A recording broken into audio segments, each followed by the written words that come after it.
A lawsuit filed by sorority members at the University of Wyoming to block a transgender woman from joining has been dismissed by a judge, despite allegations the student was a sexual predator who got physically aroused around them.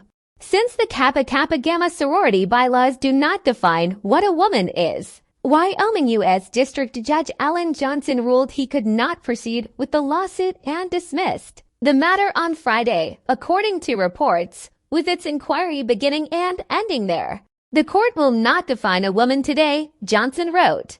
Johnson ruled that a federal court could not interfere with the sorority chapter's freedom of association by ruling against its vote to induct trans student Artemis Langford last year.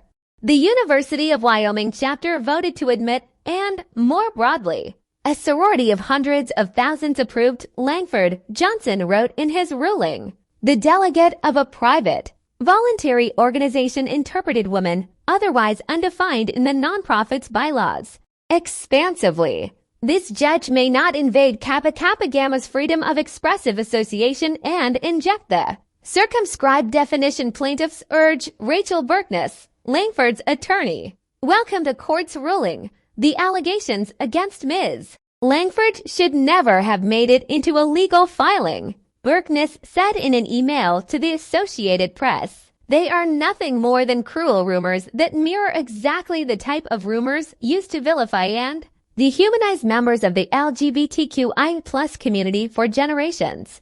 And they are baseless, Berkness said in an email. The case at Wyoming's only 4-year public university garnered national attention as ongoing issues over the years involving transgender rights for students in schools and athletics have sparked major debate nationwide. 6 members of the university's Kappa Kappa Gamma sorority filed the lawsuit in March against the National Sorority Organization, its National Council President Ann Langford, who joined their chapter in September 2022. The sorority members were seeking to have a judge void Langford's Kappa Kappa Gamma membership and award unspecified damages.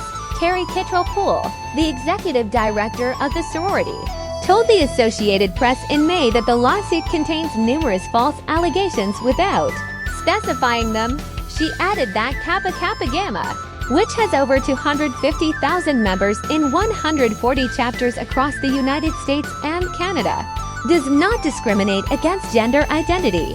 The lawsuit alleged that members felt uneasy around Langford, identified under the male pseudonym Terry Smith in the suit, with one member allegedly witnessing Langford get physically aroused. Mr. Smith has, while watching members enter the sorority house, had an erection visible through his leggings. The suit claimed other times he has had a pillow in his lap. Berkness shared that claims about her client's behavior and being labeled a sexual predator were nothing more than a drunken rumor following the suit's dismissal.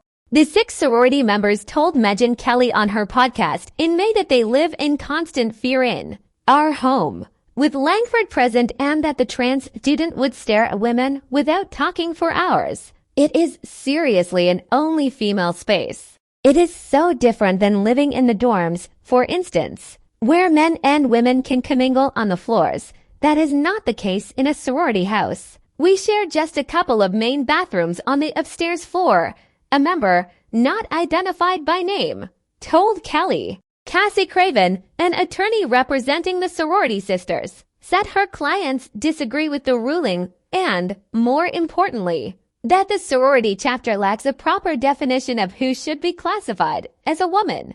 Women have a biological reality that deserves to be protected and recognized, and we will continue to fight for that right, just as women suffragists for decades have been told that their bodies, opinions, and safety doesn't matter, Craven wrote in an email to the outlet. It's unclear if Kappa Kappa Gamma plans on changing its bylaws to adequately define what a woman is for potential issues in the future.